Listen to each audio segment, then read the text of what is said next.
sustantivos de estos dos temas que considero pertinentes no dejar pasar, como es el caso de tableros eléctricos, el de concepto de seguridad. ¿Alguien tiene la posibilidad de grabar esto? Buenos días, profesor. ¿Se me escucha? Sí, sí, Arnold. Sí, lo estoy grabando. Perfecto. Entonces, después, por favor, lo compartes al grupo para aquellos que no hayan tenido la oportunidad de estar presentes, ¿ya? Ok, profesor. Bien. Entonces vamos a empezar.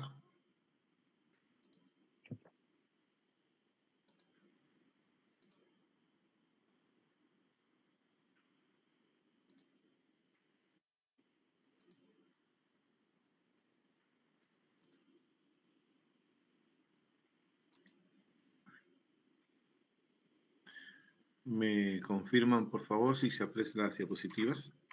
Sí, profe. Perfecto. A ver, frente a cualquier inquietud, por favor, solamente participan cuando estoy en modo de presentación. No puedo ver que alguien esté levantando la mano. Y que simplemente hable su micrófono y formula su inquietud, ¿ya?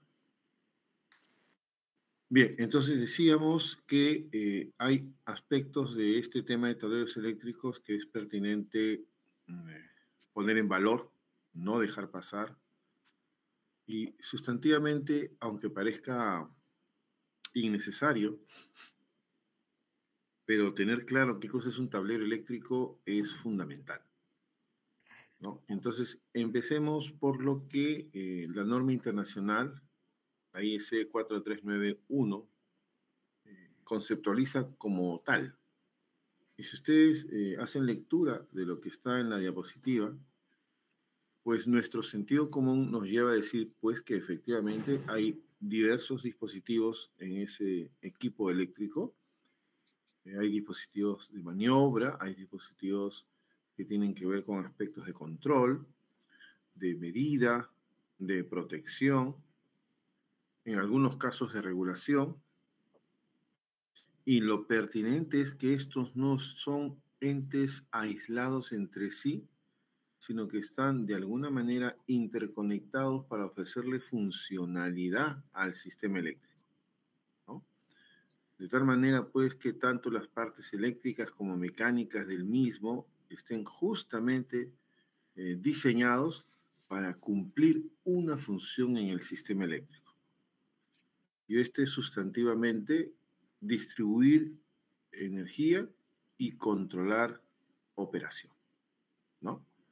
Y en términos muy, muy claros, la norma citada así lo define. Entonces, obviamente nosotros cuando veamos un tablero eléctrico tenemos que comprender que se convierte en el elemento nuclear de la instalación eléctrica. ¿Y por qué es nuclear? Justamente por lo dicho anteriormente. Congrega, concentra toda la potencia a distribuir y desde ahí la protege, la controla y permite obviamente la protección, ¿no?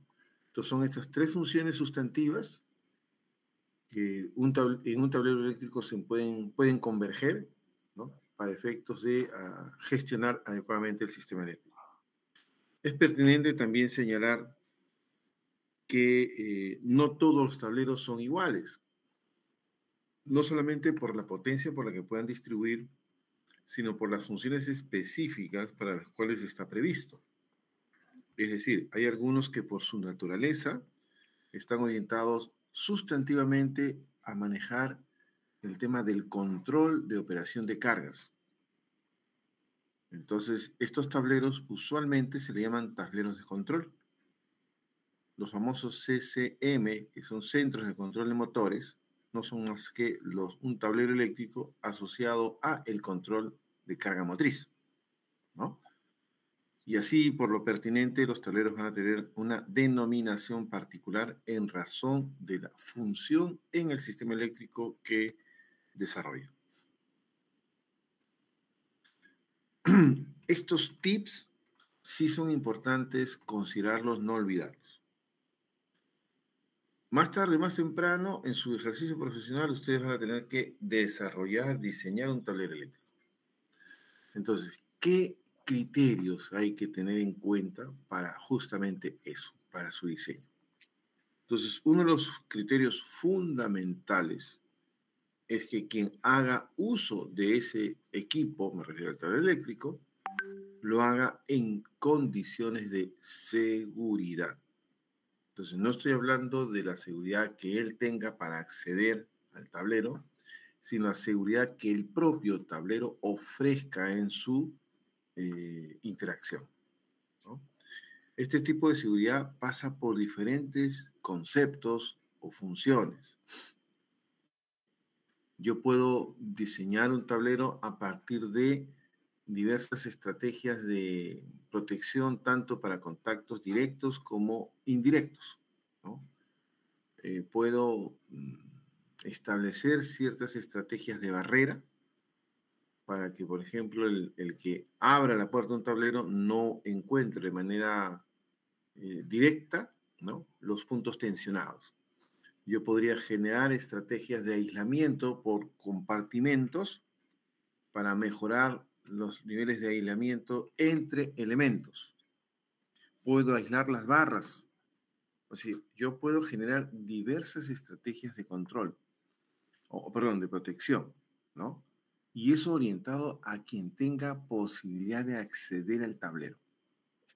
Y aquí, por favor, hay que considerar lo siguiente. No todos los tableros que se diseñan están preparados para que quien interactúe con él sea alguien que conozca el tema eléctrico. No, no siempre. Entonces, esos en particular requieren un nivel de seguridad en su diseño mucho más elevado. También hay que valorar para el diseño de un tablero eléctrico los criterios de continuidad del servicio. Aquí no solamente estamos hablando de las opciones, de las alternativas que podamos tener en razón de establecer diversas fuentes de energía, porque cuando hablamos de la continuidad del servicio, lo que debemos tener en cuenta es que las cargas asociadas a este tablero eléctrico, por una necesidad operativa, funcional, de producción, de lo que fuese, deben mantener la continuidad del servicio a pesar de. Y ese a pesar de suelen ser fallas, ¿no?, fallas de suministro de energía. Entonces, frente a esto, una primera valoración es justamente evaluar las diferentes fuentes alternativas de energía que yo podría considerar a efectos de que tenga las opciones de intercambio de acceso a estas fuentes de suministro para alternar si es que una fallara. Podemos estar hablando de grupos electrógenos, podemos estar hablando de UPS como criterios de fuentes alternativas. Pero también está el concepto de protección. Y ahí ya nos asociamos, por ejemplo, al tema de la interacción entre el interruptor diferencial y el interruptor termomagnético. Recuerden que el interruptor diferencial protege un sistema eléctrico frente a supuestas fallas de fuga a tierra. Entonces, en la lógica de usar un diferencial para más de un circuito y en el hipotético de que uno de estos circuitos tuviera una falla a tierra, el diferencial actúa y saca de servicio todos los sistemas asociados a ese diferencial. Eso podría entenderse como un perjuicio en el concepto de la continuidad del servicio. Pero ojo, esto que técnicamente y normativamente es viable, tiene mucho que ver con la necesidad funcional del sistema. El otro criterio está por la funcionalidad eléctrica y mecánica. ¿Esto qué quiere decir? Miren, cuando yo digo que un tablero eléctrico debe diseñarse desde el concepto de la funcionalidad eléctrica, debo tener en cuenta qué es lo que estoy controlando o a quién le estoy suministrando energía desde el tablero. Esa carga hace una función dentro del sistema eléctrico, ¿no? En consecuencia, la posibilidad de que los elementos asociados a su control, ¿no? El sistema de mando, todo esto tenga una lógica de garantía de actuación en razón de la función de esa carga. Y desde el punto de vista mecánico, estamos pensando en los accesos, montaje, desmontaje, reemplazos, ¿no? Que pudieran generarse en la intervención de un tablero eléctrico para que facilite los tiempos de intervención. Y en razón de ello, tengamos menos posibles paras, por ejemplo, ¿no? Siempre que se desactiva un tablero, todo un sistema deja de funcionar. Y ahí está el kit del asunto. La solidez estructural está asociada a todos los elementos contenidos en el tablero eléctrico. Obviamente cada uno de ellos, que son parte y conforman la necesidad operativa y funcional del tablero, se sostienen en algo, una plancha, una barra, un perfil, lo que fuera. Entonces, todo eso, en principio, tiene que ser debidamente soportado por la estructura. Entonces, ahí hay que valorar cuáles son los elementos de fijación, estructuralmente hablando, cómo es que construye el esqueleto de ese tablero, eh, cómo es que lo hago versátil, ¿no? Y finalmente, cómo es que lo puedo anclar en el elemento donde se vaya a fijar, sea empotrado, sea dosado, sea autosoportado, ¿no? Entonces, sobre esto está asociado, ¿no? Ahora, la intercambiabilidad de sus componentes más tiene que ver con una premisa de diseños de unidades lógicas funcionales. Me explico. Oye, yo tengo un sistema o un tablero que controla la operación de motores, diversos motores en una planta.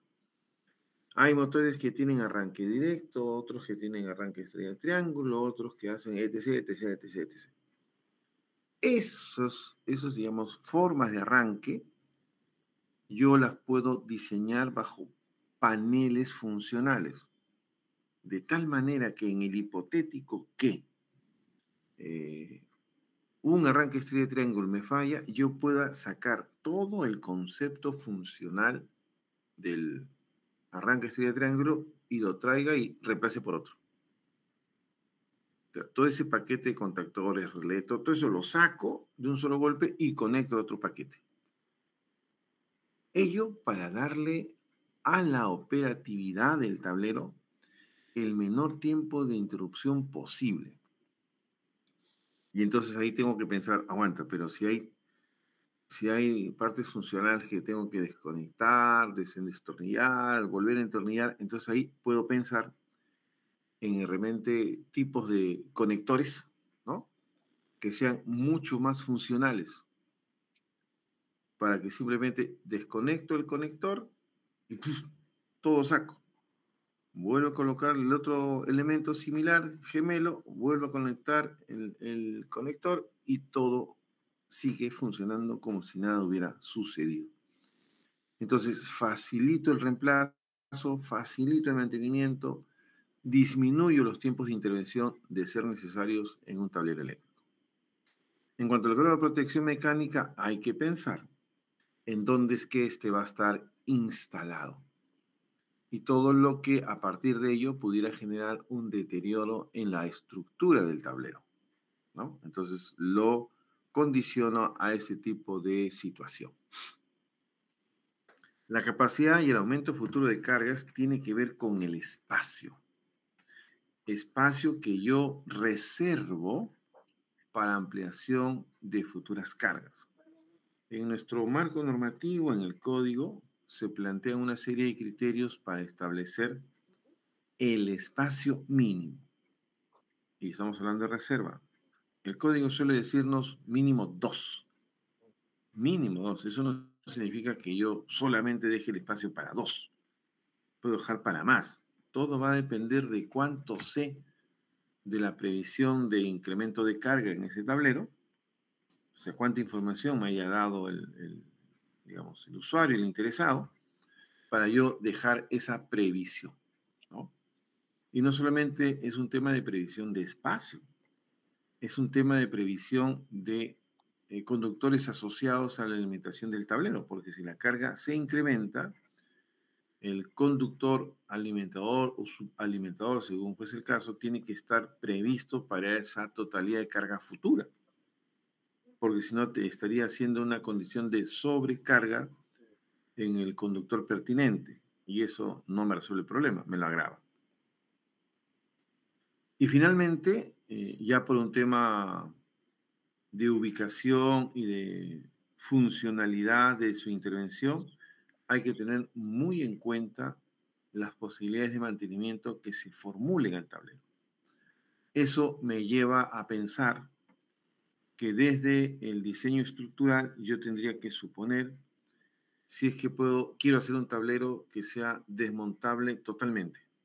Puertas, se estoy hablando de la parte frontal, parte posterior, lateral, ¿no?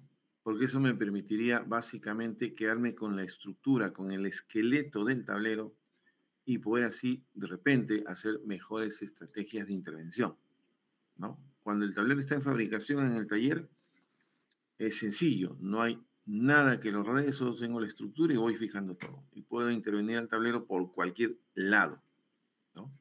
Pero ya equipado, ya en función, ya puesto en operación, el tablero está encasillado en un lugar determinado, que puede generar restricciones al acceso y un espacio de trabajo interior. Entonces, por eso es pertinente tener en cuenta estas necesidades de espacio, no solamente para el montaje en sí mismo, sino para las intervenciones de mantenimiento. Entonces, son estos elementos sustantivos los que hay que considerar previamente al diseño de un tablero eléctrico. Esto, esto más o menos es un poco la idea de la premisa de la intercambiabilidad, ¿no? Puedo retirar el módulo, este módulo está fallando, lo saco y lo reemplazo por otro. Tengo un conector que me permite hacer eso, así que no demoraría si es que ese fuera la unidad que estuviera fallando, ¿no? Ustedes pueden observar en las imágenes laterales cómo hay diferentes formas de distribución de elementos que vayan en un tablero eléctrico, ¿no? Todo este espacio tiene que ver con el diseño mecánico de un tablero. Ya, esto lo paso rápido, no es tan sustantivo, es clarificación. Esto me voy a detener en lo siguiente.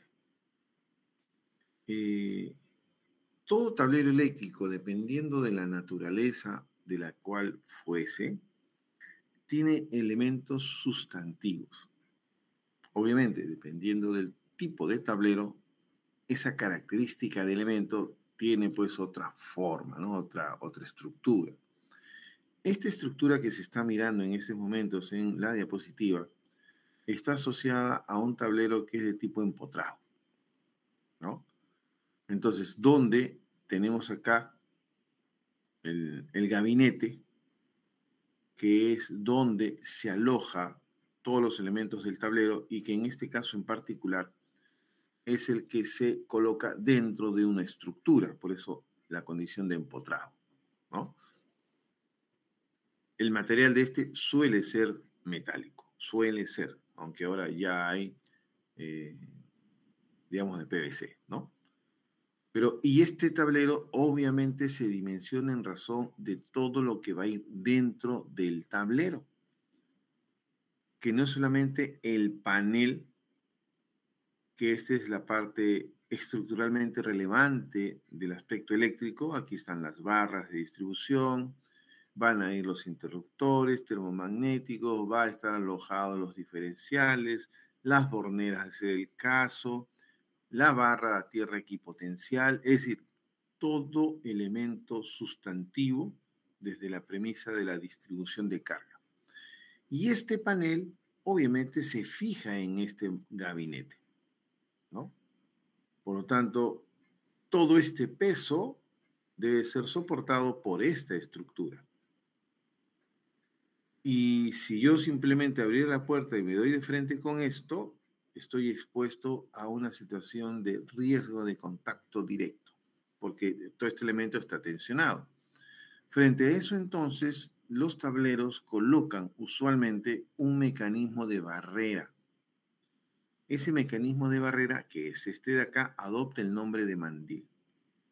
Entonces, la funcionalidad de este mandil es evitar el contacto directo de elementos que están tensionados, que en este caso se encuentran en el panel, ¿no? Entonces, la primera función de esto es una estrategia de aislamiento por mecanismo de barrera para un contacto directo del usuario del tablero respecto a la parte activa del tablero. De allí la necesidad de que este panel esté conectado a tierra. Y este orificio que ustedes observan aquí son los orificios que van a permitir que solamente la manija de accionamiento del dispositivo es el que esté accesible, ¿no? Para finalmente colocar la puerta. Y esta puerta ya genera el segundo mecanismo de, eh, digamos, protección, de impedir el acceso a un sistema de riesgo eléctrico, como lo es un tablero, ¿no? Ahora, dependiendo de la magnitud del tablero, esta puerta puede tener y debe tener algunas estrategias de bloqueo para que cualquiera no pueda intervenir un tablero eléctrico, ¿no? Entonces, las complejidades de diseño del tablero van a estar en razón a la misma complejidad de carga que esté asociado al mismo, ¿ya? Hay elementos complementarios que pudieran estar instalados dentro del panel. Aquí, por ejemplo, en estas vistas que ustedes observen, hay estas canaletas ranuradas por donde fluyen los conductores que van a ir y venir en toda la necesidad de conexión de los dispositivos asociados a este tablero, ¿no? Acá se puede ver de mejor forma. Esto es lo que usualmente se llama el ordenamiento del cableado. En el argot electricista se llama el peinado del tablero eléctrico, ¿no? Entonces, ya nos da pues cierta estructura, funcionalidad y todo lo demás, ¿no? Entonces, esto es en términos funcionales de los elementos básicos de un tablero.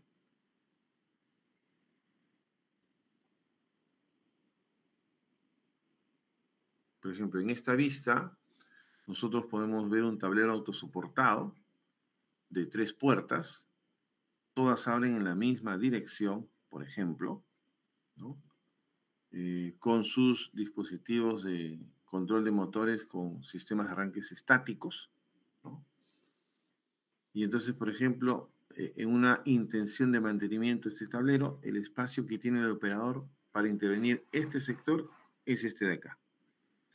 ¿Qué tan funcional podría ser? No lo sé. De repente debería tener la facilidad de desmontar la puerta, ponerla hacia un costado y poder agrandar el espacio de intervención. Entonces la puerta debería ser desmontable.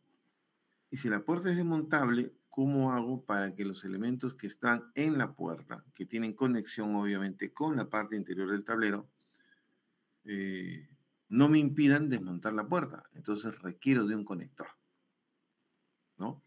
Entonces todo esto lo hago llegar a un conector particular que también tendría, si este fuese el macho del lado del conector, hacia adentro tendría el lado hembra, de manera tal que facilite el desmontaje de la puerta sin mayor conflicto, ¿no? Y eso, insisto, por ejemplo, entra en los criterios de funcionalidad mecánica, funcionalidad eléctrica y todo lo que ya hemos venido comentando. En cuanto a la clasificación de los tableros, y esto ya más un poco por el tema de denominaciones, tenemos los soportados, es decir, aquellos que están sostenidos en, y ahí pues tenemos los adosados, usualmente denominados así en la medida de que se soportan sobre una estructura de manera exterior, ¿no? Los empotrados se soportan en una estructura pero de manera interior, o sea, están dentro de. Y eso es independiente del tipo de estructura. Puede ser concreto, puede ser madera, puede ser drywall, pero si está dentro de, es empotrado, ¿no? En razón de su En ubicación, razón de su ubicación, tenemos los famosos autosoportados, porque en razón a su propia naturaleza, no se, valga la condición, se soportan en algo más que su propio peso, ¿no? O sea, su propio peso condiciona la estabilidad de este tipo de tablero. Los barbotantes, que son funcionalmente tableros para uso exterior, tienen una pendiente en su diseño en la parte superior, tienen como un volado para justamente evitar que en la condición de lluvia haya un discurrir del agua sobre la parte de la puerta, tiene sus estrategias de ventilación que podrían ser naturales o forzadas. Simplemente acá tengo rendija superior, rendija inferior. El aire frío entra por la parte inferior, el aire caliente sale por la parte superior. Estoy utilizando el principio de convección de la propagación del calor, ¿ya? Y si fuese necesaria una ventilación forzada, esto seguiría siendo el acceso y aquí voy a tener de repente un inyector de aire y en la parte superior un extractor de aire para acelerar la velocidad de transferencia del calor que se genere al interior del tablero. En cuanto a su fabricación, tenemos pues los comunes que son de estructura metálica y los que comúnmente denominamos plástico, que en realidad es un polímero, ¿no? Suele ser de PVC, bastante utilizados en instalaciones de baja potencia, ¿no? De baja potencia. Ya hay hoy ya hasta decorativos, ya con colores, formas, a todos los gustos. En razón a su uso, o sea, a la naturaleza funcional del tablero, tenemos de distribución, de control, de medición, de protección, ¿no? Eso ya lo hemos comentado hace un instante. Entonces, esto del grado de protección obedece a una norma internacional de la IEC que es la 61439. Esta norma en lo particular, ¿por qué es relevante abordarla? Porque en principio trabaja con tableros eléctricos de baja tensión, con una tensión nominal máxima de 1000 voltios en corriente alterna o hasta 1500 voltios en corriente continua. Esta norma ha incorporado en el contexto de la misma denominaciones que ahora generan ciertas responsabilidades en los actores de esta denominación. ¿De qué estamos hablando? Estamos hablando de lo siguiente. Esta es ya un poco la forma estructural, la norma anterior, la norma actual y de qué aborda fundamentalmente cada una de ellas, ¿ya? Pero estaba refiriéndome a que esta norma en lo particular hace una diferenciación importante entre lo que denominan el fabricante de origen y el fabricante del conjunto, asociado al concepto del tablero eléctrico, por favor, ¿ah? De eso estamos hablando. Entonces, cuando decimos fabricante de origen, nos estamos refiriendo a aquella entidad que desarrolla la concepción funcional del tablero. Dicho de otra manera, es quien hace el diseño del tablero eléctrico. ¿De acuerdo? Es el que concibe la funcionalidad del tablero, los elementos que la conforman. La conectividad es el fabricante de origen. Cuando ustedes están formulando su diagrama unifilar, se están convirtiendo en fabricantes de origen, porque responde a un diseño, a una naturaleza de carga, a un cálculo desarrollado para esos fines. ¿Quién es el fabricante del conjunto? Es aquella entidad que hace el armado, el cableado, el montaje. Entonces, ¿cuál es la responsabilidad que este fabricante asume? La estructural, la de generar que las funciones, o vamos a decir así, que la funcionalidad y el nivel de protección que deba tener ese tablero corresponda a las características formuladas por el fabricante de origen. ¿Por qué es pertinente comentar esta norma?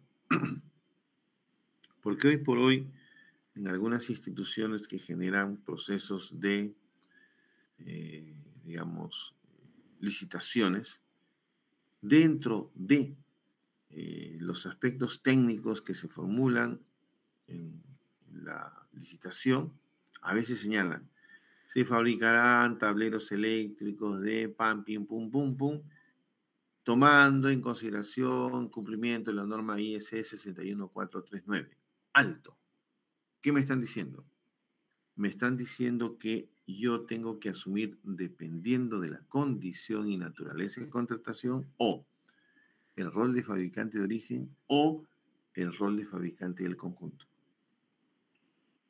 Y en el peor de los casos, o en el mejor, según como se vea, asumo ambos roles, ¿no? Y aquí hay toda una estructura de mercado en donde las empresas proveedoras de insumos que van a ir en un tablero eléctrico y aquellas empresas que se han dedicado al armado de tableros eléctricos, entonces se dan cuenta, ambas se necesitan, han hecho estrategias de mercado, ¿no?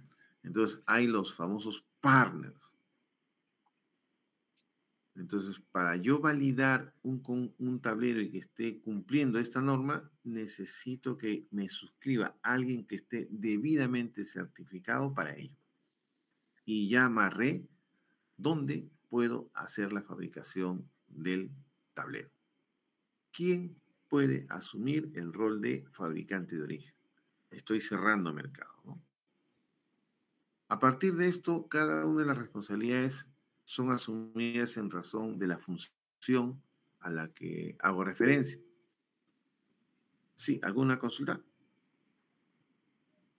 Sí, profesor, la diapositiva anterior mencionaba los fabricantes de origen, fabricantes Del del, de conjunto. las, del conjunto. Eh, con IAS llegamos a ir a una visita técnica a la empresa Manelsa, que ¿Ya? tiene esta característica.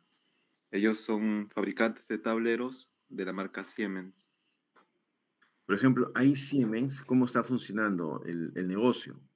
de- del, Siemens agarra, por ejemplo, el contrato de asesoría o de diseño del tablero, entonces tiene el contacto directo con el interesado, ¿no? Y en razón a la funcionalidad, a lo que él quiere hacer, su sistema, ellos le diseñan el tablero.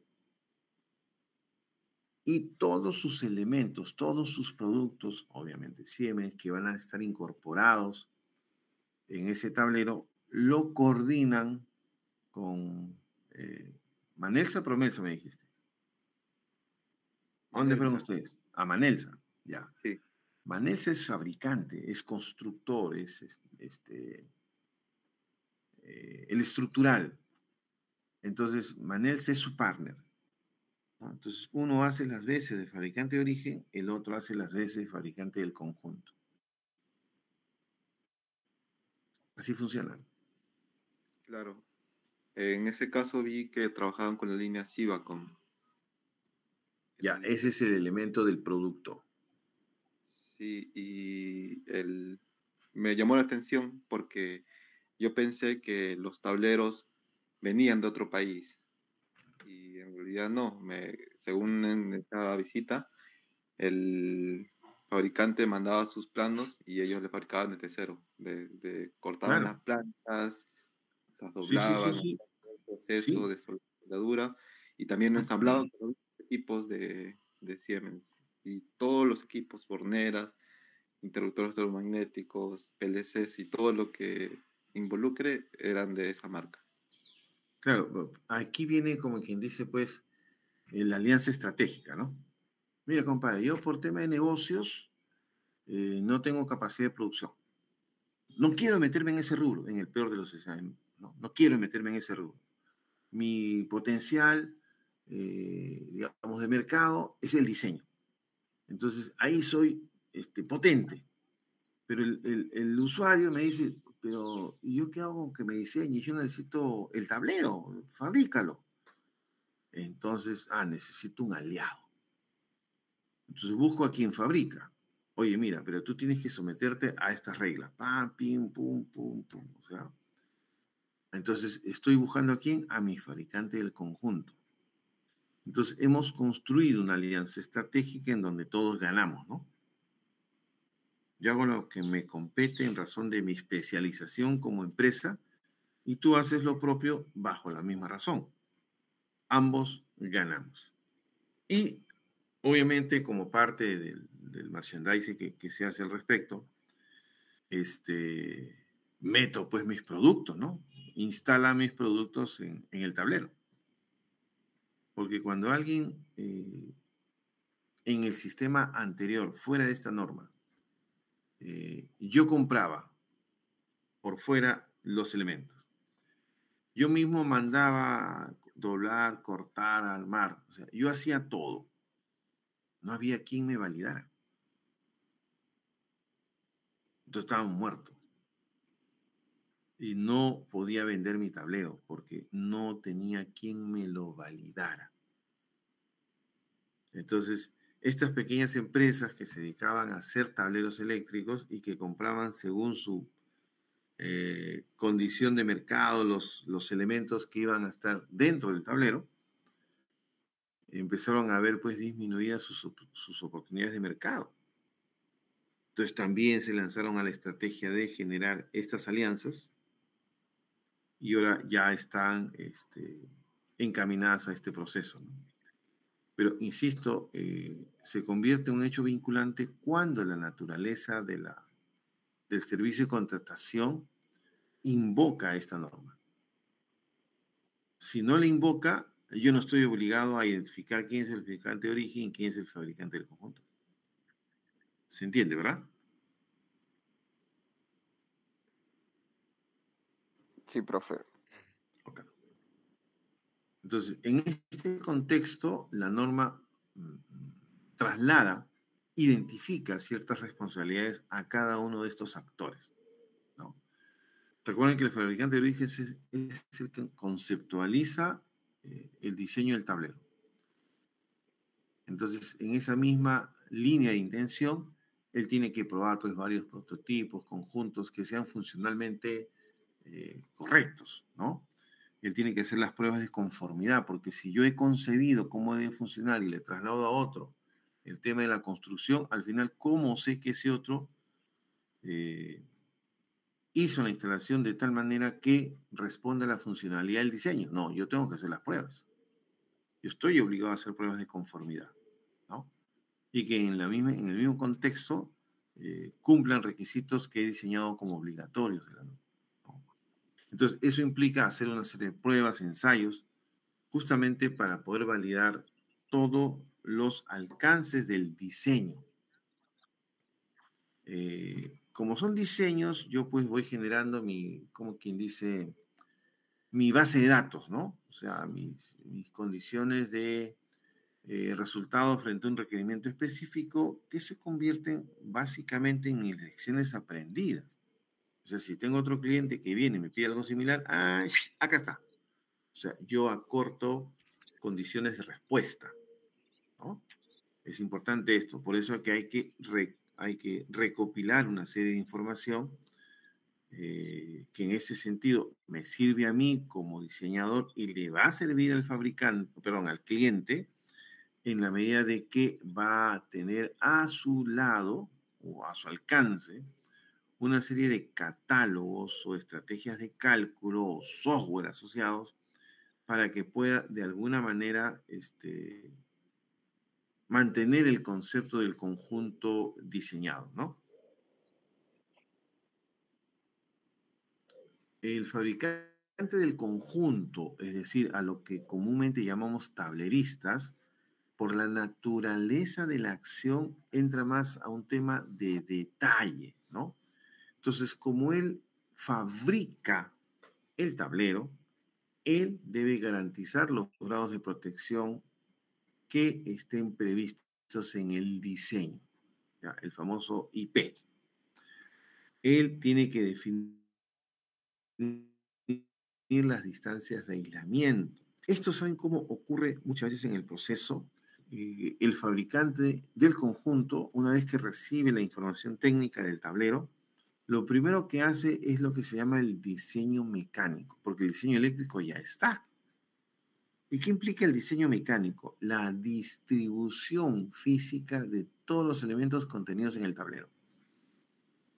Y en esa intención hay que establecer los espacios de los equipos que van a ir dentro, las distancias de separación mínima que garanticen aislamiento entre un elemento y otro, tensionar una capacidad de destrucción sobre los dispositivos involucrados, ¿no? El montaje e instalación de todos los dispositivos, tanto de protección como de maniobra, que pudieran estar incorporados en el tablero. Todo el tema del cableado interno del tablero, obviamente.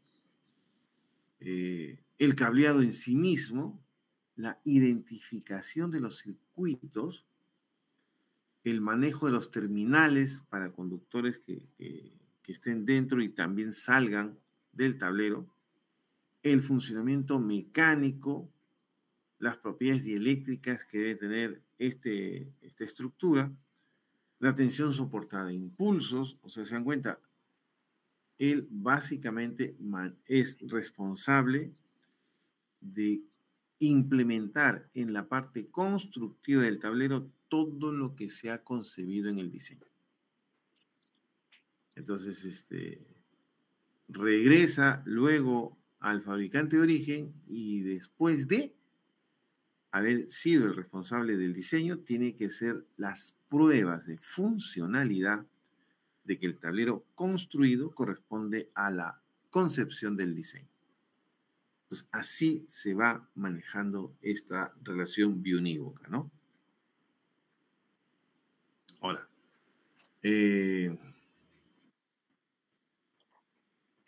esta regla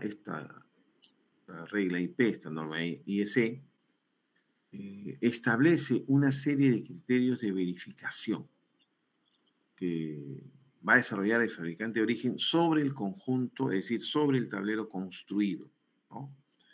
Estos tres tipos de verificación, en esencia, son diferentes, pero buscan obviamente el mismo propósito, ¿no?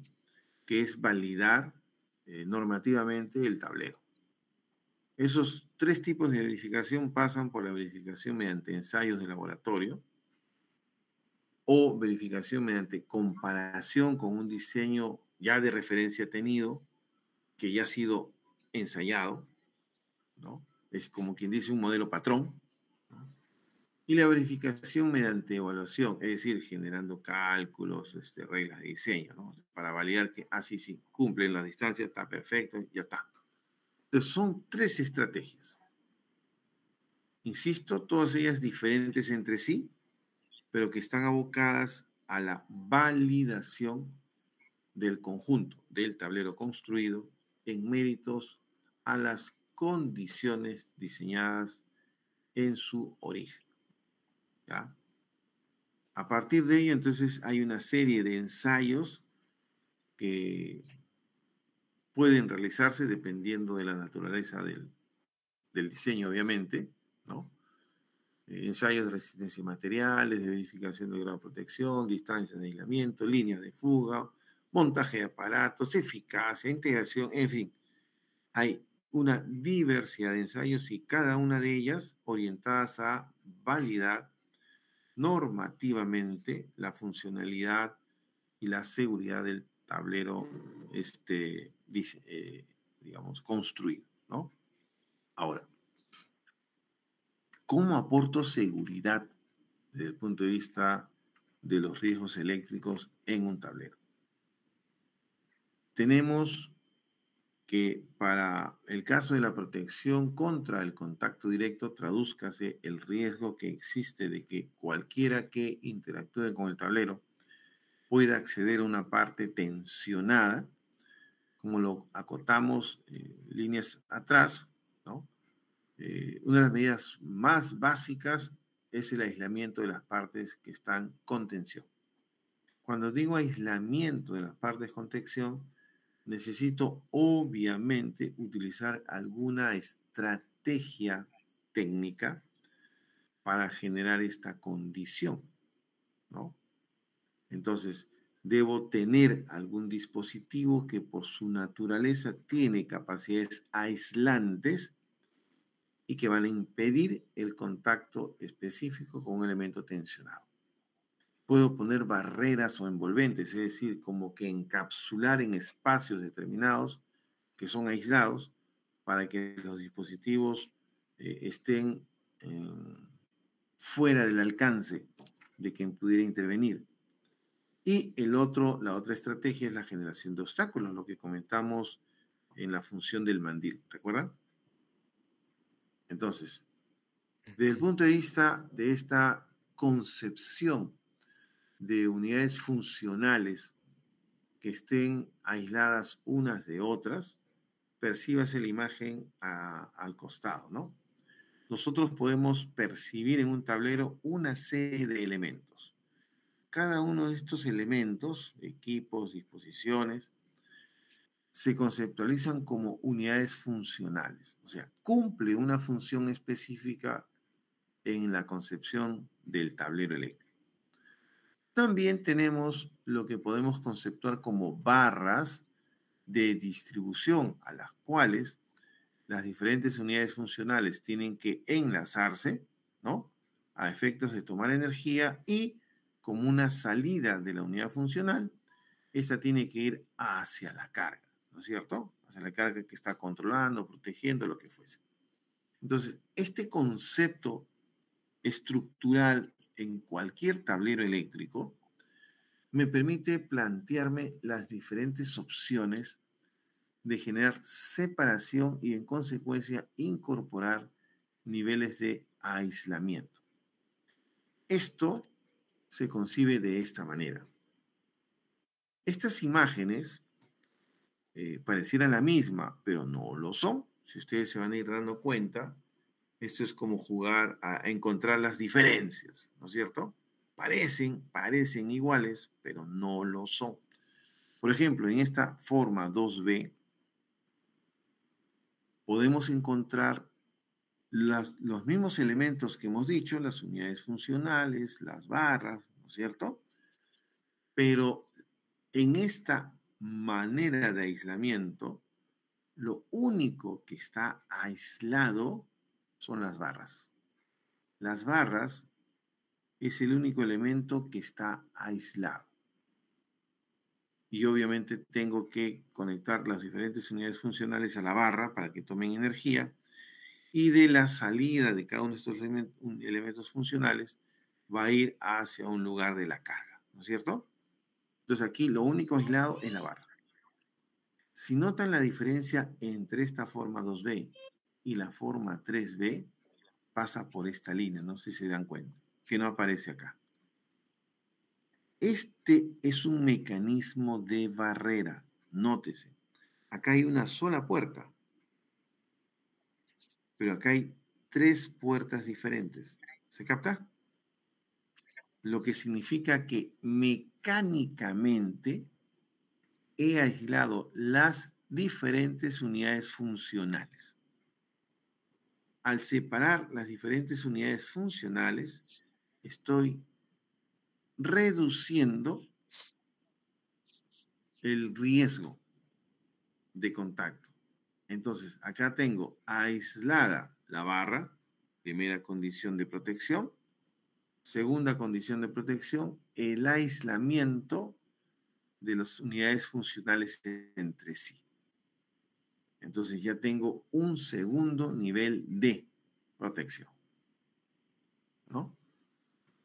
En esta forma 4B, sigo manteniendo las 3 puertas funcionales, los compartimentos, la protección de la barra y aparece un cuadradito acá. Este cuadrito, a diferencia de este y a diferencia de este, ¿qué me está señalando? ¿Qué pretende evidenciar? Que la salida de las diferentes unidades funcionales que se encuentran en el tablero están también aisladas. Entonces, yo no tengo la posibilidad, frente al riesgo del contacto directo, ¿no? Poder recibir algún tipo de descarga eléctrica. Entonces, deberá entenderse que a mayores niveles de aislamiento, el costo asociado al tablero se eleva. También se eleva, obviamente, la seguridad, ¿no? ¿Está mal un diseño de un tablero en un esquema 2B respecto a un esquema 4B? No. Son niveles de aislamiento diferentes. Eso, y obviamente el mejor de ellos es la forma 4B. A partir de ello puedo generar diversas combinaciones. Y es lo que incorpora como posibilidad de concepto en el nivel de protección dentro de esta norma. Y aquí ustedes encontrarán diferentes estrategias en razón de lo que hemos venido comentando.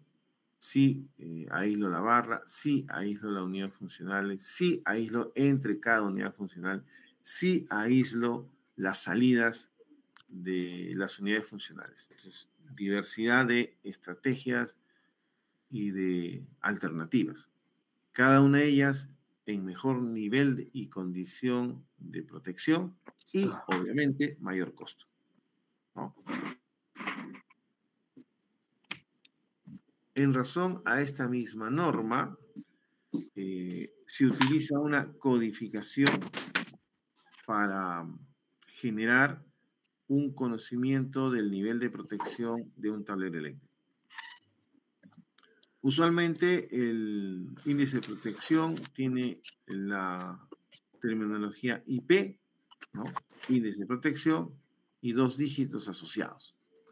El primer dígito que indica el nivel de protección respecto a penetración de cuerpos sólidos, ¿ya? Y el segundo dígito respecto a la penetración o protección contra cuerpos líquidos. Ojo que la norma no dice agua, dice cuerpos líquidos. Cualquiera de estos puede ser. La estrategia de comprensión del número pasa por establecer que el nivel 0 es sin ningún tipo de protección y que el dígito de mayor valor es el que va a ofrecer un nivel de protección dependiendo de la naturaleza del dígito, es decir, si es el primero o el segundo, una mayor exigencia de protección. Por ejemplo, en el caso de la primera cifra que hace una valoración sobre los riesgos de penetración de cuerpos sólidos, el número 6, que es el más alto, está asociado a un tamaño de partícula mucho más pequeña, ¿no? ¿Por qué? Porque en sí mismo la inseguridad que traslada la funcionalidad del tablero al interior de los elementos del tablero es que pudiera generar situaciones de falso contacto, calentamiento y en algunos casos, si la naturaleza del polvo que penetra el tablero tiene una estructura de contenido mineralizado podría generarse a través de, entre comillas, un polvo mineralizado, fallas de descargas, de cortocircuitos entre fases o entre todas las fases, ¿no? Y en el caso de protección contra cuerpos líquidos, siempre pues un líquido dentro de un elemento energizado es un riesgo potencial. El mayor número, que es 8, estaríamos frente al escenario de que donde esté el tablero eléctrico podría, condicional, estar sometido a una inmersión total, ¿no? Totalmente inmerso en el agua. Oye, ¿y eso cómo ocurre? Uy, ocurre por diversas razones, ¿no? Imagínate que estás en un sótano, tienes un sumidero y por lo tanto tienes un tablero de operación de esa electrobomba que hace funcionar el sumidero. Por alguna razón hay una inundación y entonces se llena de agua, pues. Y al llenarse de agua tienes al tablero eléctrico que está ahí y entonces va a estar sumergido totalmente en agua. Si el agua logra penetrar los espacios interiores del tablero, ya tienes un cortocircuito de la patada, ¿cierto? Entonces, esa situación de riesgo hay que validarla en la necesidad de dónde está montado el tablero, ¿no? ¿Hasta aquí estamos claros, jóvenes? Profesor, la decisión de que el tablero sea empotrado o adosado es netamente decisión del ingeniero proyectista. En principio sí, en principio sí. Ahora, ¿qué podría condicionar una decisión diferente? La naturaleza estructural. Es decir, oye, yo quiero hacerlo empotrado, pero estoy viendo que las paredes tienen más que 10 centímetros de ancho, o solo son vaciados de losa y concreto. Entonces, chanfle, no puedo hacerlo empotrado. O sea, tengas en cuenta que si hablo de empotrado es porque estoy comprendiendo la naturaleza de la estructura de la edificación, ¿no? Todo tablero en razón de su contenido adopta dimensiones. Entonces, si yo tengo por un tema de desarrollo un tablero que tiene una profundidad de, voy a exagerar ya, 30 centímetros de profundidad, estoy totalmente exagerando, ¿ya? A ver, ponle una pared, pues. Te queda el tablero fuera, ¿no es cierto? No entre en la pared. O sea, hacerlo empotrado no es lógico. Entonces, ¿qué es pertinente? Hacerlo adosado. Oye, pero al hacerlo adosado le quito espacio a la circulación. Es otro factor que hay que considerar cuando hago el diseño del tablero. Por eso que, insisto, desde el punto de vista del diseño del tablero, siempre hay que considerar que los tableros, cuando la premisa es que sean empotrados, la profundidad del tablero me debe permitir suponer que la condición más desventajosa de espesor de una estructura me permita alojar el tablero. Si no, el tablero se convierte en un hueco, estructuralmente hablando, ¿no? Que se le hace a la pared, ¿no? Ni hablar, pues, si estoy frente a una estructura que es vaciado de concreto, donde hay solo fierro, cemento, concreto, piedra, ahí no voy a meter un tablero ni a balas. No, no entra, pues. Es una locura hacer un hueco ahí, ¿no? Una locura. Entonces, esas serían de alguna manera las condiciones de restricción que yo debería saber desde el punto de vista estructural de la edificación en razón de mi propuesta, vamos a decirlo así, de fabricación del tablero eléctrico, ¿no? Y a veces ocurre que asumo el rol de fabricante de origen. Nadie me dio ningún dato adicional de dónde se iba a montar, así que supuse de antemano que iba a ser empotrado. Lo mando a fabricar, lo entrego, y cuando Me dicen, instálalo, no puedo. Uy, ¿y ahora qué hago? Bueno, en términos prácticos, el que hago es cambiar la condición del gabinete, que ha sido un gabinete previsto para un montaje empotrado, y hacerlo una caja para poder hacer el montaje desde el punto de vista adosado. Pero, ¿qué ocurrió ahí? Si yo tuve la responsabilidad de haber previsto esta situación, haber asistido al lugar para comprender estructuralmente qué opciones tengo. Si era mi responsabilidad y no lo hice, ese costo de cambio es mío. Ya estoy perdiendo. Si yo fui, hice la consulta, me dijeron, ciñase a las bases, lo fabriqué, lo entregué, y después viene la observación, oiga, pero esto no puedo ponerlo. Señor, se consultó, se contestó que me sometiera a las bases, y las bases dicen esto, acá está su entregar. No, pero no nos sirve, por favor, cambie la caja, con todo gusto, le cuesta tanto. ¿Se entiende la idea, no es cierto? Sí, profe. Perfecto.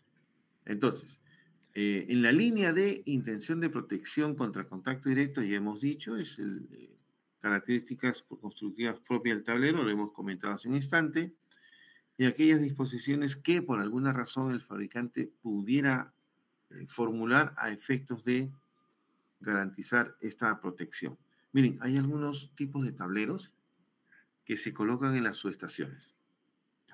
Recuerden que en las subestaciones tenemos la celda de llegada de energía en media tensión, tenemos la unidad de transformación propiamente dicha, la unidad de protección, donde están los disyuntores, y tenemos el lado de baja, ¿no? Ya en la salida de transformador por el lado de baja. Entonces, a veces, ¿qué se concibe?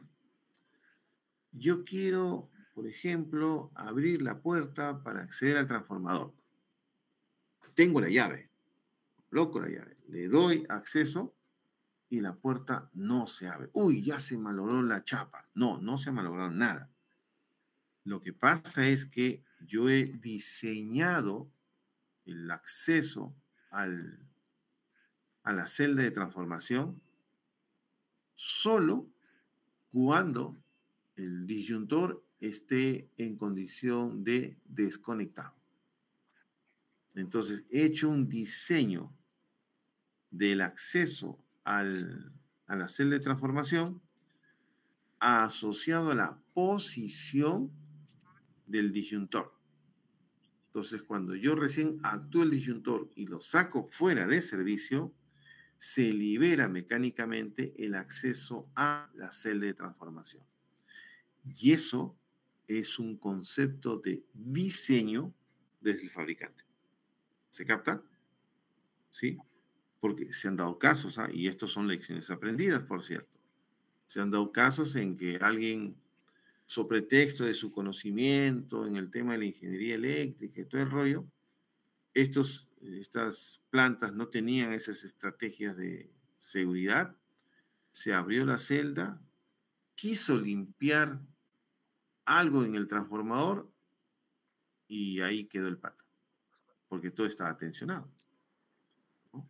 A veces los accidentes ocurren de manera más inverosímil. Entonces, lección aprendida, hay que impedir el acceso si es que el sistema está energizado, ¿no? Profe, entonces, ¿cómo hacemos mantenimiento en caliente? Porque hay mantenimiento en caliente, ¿no es cierto? Bueno, ese tipo de condiciones obviamente no tiene esa restricción de acceso. ¿Y ahí cuál es el parámetro pertinente? Que cuando yo acceda a ese espacio, debo tener a alguien que me autorice ese tipo de trabajo. Ese alguien que me autorice, entonces obviamente tiene un checklist para verificar que el equipamiento en el cual yo estoy accediendo a esa celda de transformación corresponda a los niveles de tensión, a los dispositivos, que tenga los guantes, que estos guantes estén dentro del periodo de validez, ¿no? Del diseño de este guante, mi manta aislante, mis botas dieléctricas, mi casco, mi careta, o sea, con todo el EPP pertinente, con todos los permisos adecuados, con las herramientas correctas. Solo así me dan el acceso. Son protocolos, ¿no es cierto? Y en cuanto al contacto indirecto, este es un tema mucho más complejo porque surge de una situación que no debe darse, es decir, no deberían haber elementos eléctricos que por alguna razón pudieran energizarse. Ese es el concepto de contacto indirecto. Dicen seguridad en esa línea de intención pasa por la utilización de diversos circuitos de protección. Los sistemas de puesta a tierra, los interruptores diferenciales, están asociados a esa lógica de falla que son los contactos indirectos, ¿no? El elemento de separación, de aislamiento de los equipos, el tema de aseguramiento sobre defectos funcionales de los dispositivos, es decir, todo cuanto contribuya a la protección. En cuanto a elementos de un tablero eléctrico, aquí no les voy a cansar. Ya ustedes saben que tenemos los famosos interruptores automáticos, ¿no? Estos usualmente están hasta valores de 100 amperios, en niveles de corriente de cortocircuito que van desde 6, 10, 20 kiloamperes, ¿no? Como elementos de función, de protección. Del punto de vista del amperaje, los hay en el mercado hoy desde 2 amperios hasta 100 amperios. Del punto de vista del nivel de tensión, tenemos desde 24 voltios, ¿no? En corriente alterna, hasta 440, 600 voltios, dependiendo de la tecnología. En baja tensión, ¿eh? En baja tensión. En cuanto al número de fases, hay los homopolares, los bipolares, los tripolares, los tetrapolares, ¿no? Entonces, esta es más o menos la versatilidad de los interruptores automáticos. Y cuando hablamos de interruptores automáticos, estamos hablando de aquellos que tienen el principio termomagnético, ¿ah? Es decir, aperturan por condición térmica, aperturan por condición magnética. En el mercado aún podemos encontrar interruptores termomagnéticos de esta característica, ¿ya? En instalaciones que datan de más de 30 años, este tipo de dispositivos lo vamos a encontrar. Esto por la naturaleza de la forma. Ustedes observen en la parte posterior, está como ranuras, ¿no? Que se aprecian en la parte posterior. Son los que se denominaban los de tipo engrampe, ¿no? Estos accedían a las barras de distribución del tablero. Estos los más comúnmente conocidos hoy, que tienen en la parte posterior un sistema de fijación a lo que llamamos el riel DIN, ¿no? El interruptor diferencial, los hay bipolares, los hay tetrapolares. Esto tiene como lógica funcional la detección de una corriente diferencial que surge de que en las líneas del sistema no esté fluyendo la misma corriente. En el tema de fase neutro, ¿no? Entonces, la premisa es que si por ambos conductores no fluye la misma corriente es porque se está yendo por algún lado. Y ese riesgo podría generar que fluya a través de una persona. Para evitar ello, entonces el dispositivo, frente a la condición de identificación de esta corriente de fuga, apertura del sistema, siempre que la condición de esta corriente de fuga sea superior o igual a 30 miliamperios. En cualquier otro escenario, la condición de falla por esta naturaleza no se activa. Es decir, yo podría tener un sistema en el que funciona con una falla eléctrica de corriente de fuga, pero que no exceda los 30 miliamperios. Cuando elevo el nivel de capacidad de cortocircuito de los dispositivos de protección, aparecen los que en el mercado se denominan interruptores automáticos en caja moldeada. Ello en razón de haberse incrementado la capacidad disruptiva, es decir, la potencia de cortocircuito que se pudiera generar en este tipo de dispositivos es mayor, lo que les obliga a tener mayor robustez para la disipación del arco eléctrico. Es por ello que adoptan un mayor volumen, ¿no? Y de ahí la denominación común, coloquial, de encaja moldeada. Obviamente hay en este tipo de situaciones interesantes desarrollos tecnológicos, ¿no? Hay dispositivos que ya tienen y cuentan con una especie de bobina que los hace casi funcionar como un contactor, ¿no? Y en la versatilidad yo retiro esta bobinita y puedo hacer que la misma estructura física intercambie la capacidad de corriente. Es decir, este tipo de interruptor que yo lo compré para 250 amperios, le cambio esa bobina que es totalmente retirable, ¿no? Y lo elevo a 500 amperios, sin cambiar ni desmontar del sistema eléctrico ese dispositivo, solamente cambiando un tema de una bobina, ¿no? Ese tipo de dispositivos me permiten, desde el punto de vista del control, asociar a esa bobina, que podríamos señalar como bobina de disparo, ¿no? Controles que solamente podía hacerlo desde el concepto de contar con contactores. Y este tipo de dispositivos nos permite eso.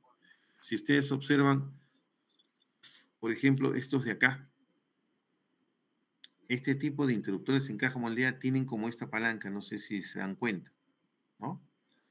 Son interruptores en baja tensión para altas corrientes, por encima de 1000 amperios, ¿no? Y esta palanca es una suerte de accionamiento para el enganche de las partes de contacto, como que van activando los elementos mecánicos, ¿no? Y hay que hacer un movimiento tipo palanca para poder enganchar los contactos.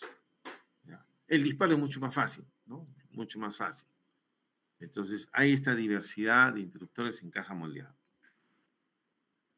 Bueno, ni hablar de los conductores, pues, naturales que hay en un tablero eléctrico, que pasan desde las barras hasta los diferentes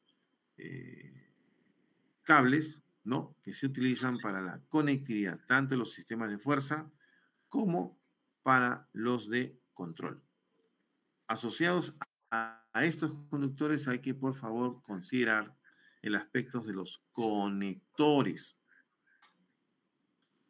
Es decir, usualmente ponemos ciertos terminales a los conductores que nos permitan una mejor fijación del conductor en el sistema, sea para colocarlo a la barra, sea para colocarlo en el propio dispositivo de protección, ¿ya? Para asegurar lo que se denomina un adecuado contacto eléctrico. Diversas canalizaciones que podemos observar al interior de un tablero eléctrico que pasan por estructuras rígidas o flexibles, acanaladas o no, con tapa o sin tapa, según cómo fuera la funcionalidad de la necesidad, ¿no? Esto permite mejorar el tema del arreglo, el ordenado de la conectividad entre dispositivos del tablero, ¿no? Lo que comentamos hace algunos instantes, que normalmente le denominan el famoso peinado del tablero. Las borneras que tienen fundamentalmente la intención de hacer las veces de, vamos a decirlo así, reemplaza al empalme típico, ¿no? Y garantiza una mejor conectividad e intercambio entre los contactos, ¿no? Suelen darse de diferentes estrategias. Ahí ustedes ven imágenes de una bornera de tipo baquelita, la de tipo PVC, ¿no? Y para diferentes secciones de conductor, obviamente dicho, ¿no? Hay borneras de otra forma estructural, ¿no? Para efectos de tener lo que comúnmente se denominan conectores, ¿no? Las botoneras o pulsadores. Miren, aquí hay diversidad de procesos. Yo imagino que ustedes del curso de sistema de accionamiento ya tienen con mayor claridad este tipo de disposiciones. Usualmente se colocan en la puerta de los tableros, ¿no?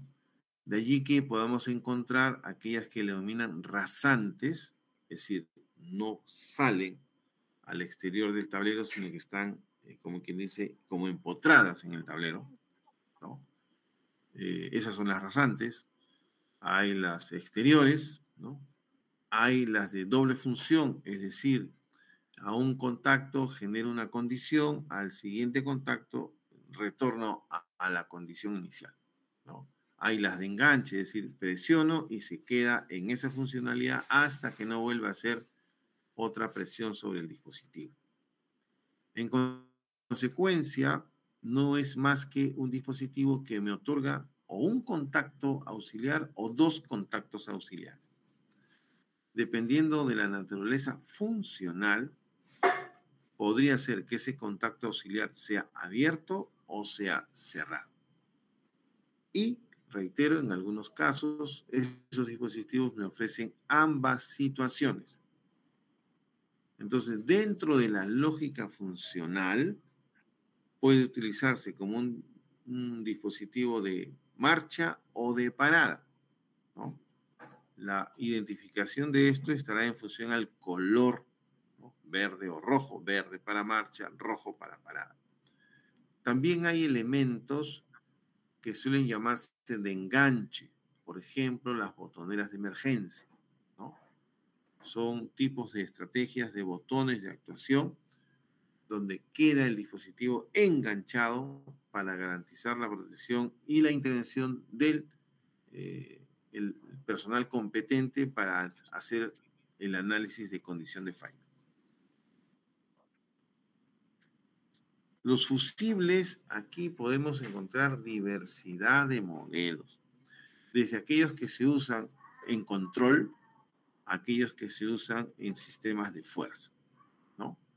Pero en control tenemos lo que llaman usualmente tipo botella, que son de vidrio, llegan a valores hasta de 5 amperios, 10 amperios, aunque 10 amperios ya no es básicamente de control, pero podemos tener circuitos de control con valores de corriente hasta de valores de miliamperios, ¿no?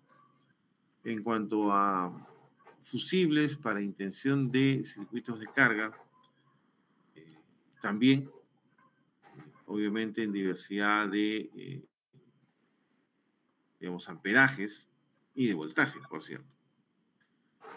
Hay que precisar que la elección de utilizar un fusible en un sistema eléctrico, cualquiera que éste fuese, asume un riesgo. ¿Cuál es el riesgo?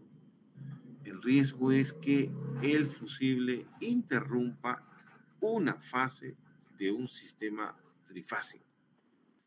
Es decir, genera la falla en una fase, pero las otras dos fases están funcionales.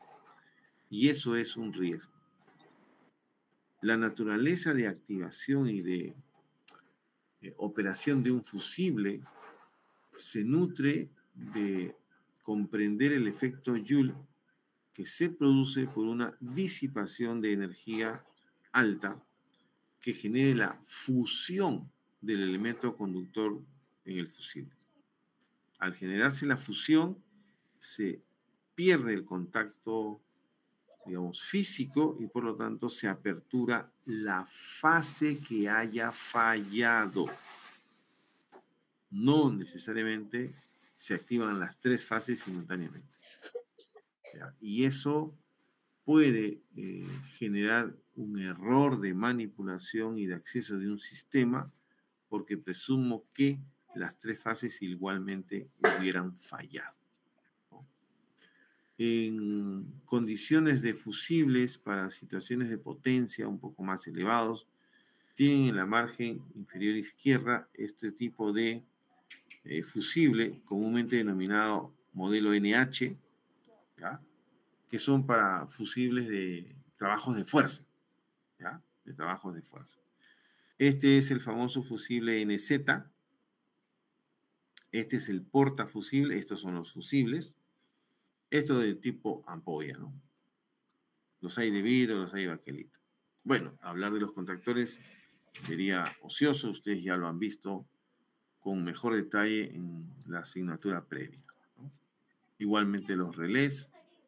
Y ya lo que viene de aquí es un tema estrictamente normativo del cual sospecho ya han hecho lectura pertinente, ¿ya? Y si no, a revisarlo. Todo esto que está aquí no es más que recoger algunas prescripciones específicas de nuestro código en el caso de utilización que nos dan mandatos en cuanto a marcaje, espacio alrededor de los tableros, ¿no? Equipamiento de los tableros en condiciones mínimas, ¿no?